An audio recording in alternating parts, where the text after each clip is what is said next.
Hello दोस्तों, राधे राधे, जय श्री कृष्णा। कैसे हैं आप सब? आशा करते हो कि आप लोग बहुत ही अच्छे होंगे और आपके आशीर्वाद से हम भी अच्छे हैं।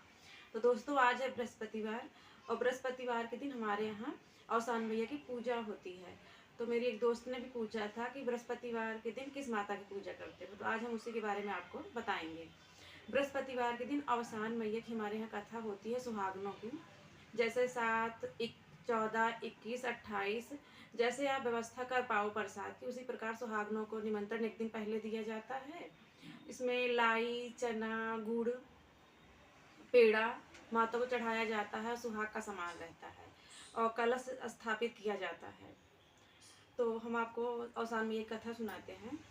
ऐसे एक नगर में बहन भाई रहा करते थे। तो भाई ने ही अपनी बहन को पाल पोस कर बड़ा किया था और बहुत ही लाड प्यार से रखा था। तो बहन ने बहुत शौक से कबूतर पाल रखे थे।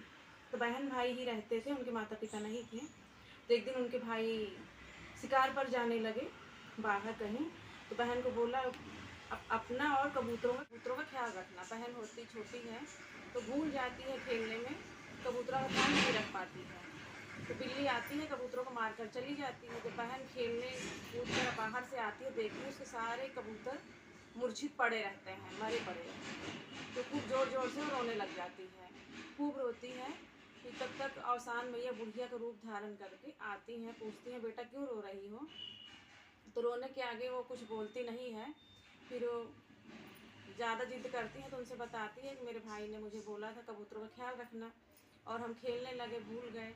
तो अवसान मैया जो होती हैं, बुढ़िया का रूप धारण करे होती हैं, उनको बोलती हैं, बेटा आप अवसान मैया की कथा मान लो, मतलब 20 आना पैसा, पहले पुराने ज़माने में 20 आना जो बोलते थे, उसको उगार के रख दो। अवसान मैया की कथा मान लो, तब तक आपका सब ठीक हो जाएगा। वो घर से पैसे लेके आती है, कबूतरों के ऐसे करके उगार के पैसा रखती है, और फिर आके देख पैसा रखने जाती है मंदिर में अपने घर पे। तो देखती सारे कबूतर उसके फड़फड़ा के बैठ जाते हैं, तो बहुत ही खुश हो जाती है वो। फिर सब कबूतरों को अपने अंदर ले जाके बंद करके रख देती है। फिर उसके भाई आते हैं, तब पूरी कहानी अपने भैया को बताती है। तो उसके भैया बोलते हैं, ठीक है, कल बृहस्पतिवार है, आप अवसान मैया की कथा करा लेना। फिर वो शाम को जाती है, 7 सुहागनों को निमंत्रण देती है। फिर सुबह लाई, चना भट्ठी पे भुंजवाने के लिए जाती है तो वहाँ पर बहुत ही भीड़ रहती है।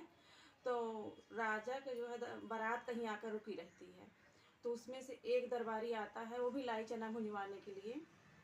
तो इसका नंबर रहता है लड़की के, जो अवसान मैया की कथा के लिए प्रसाद के लिए लाई चना भुंजाने बैठी है, लेकिन वो दरबारी जिद करता है कि पहले हम ही भुंजाएंगे। तो जो भुंजाइन होती है वो बोलती है, नहीं, पहले प्रसाद का दाना हम भूंजेंगे तब आपका नंबर आएगा। लेकिन तो फिर वो जिद करने लग जाता है दरबारी कि पहले हमारा लाई चना भूंजो, राजा के जो है सारे बाराती भूखे प्यासे बैठे हुए हैं। तो मुझे बोलती है, नहीं, पहले हम प्रसाद अवसान मैया को भूंजेंगे।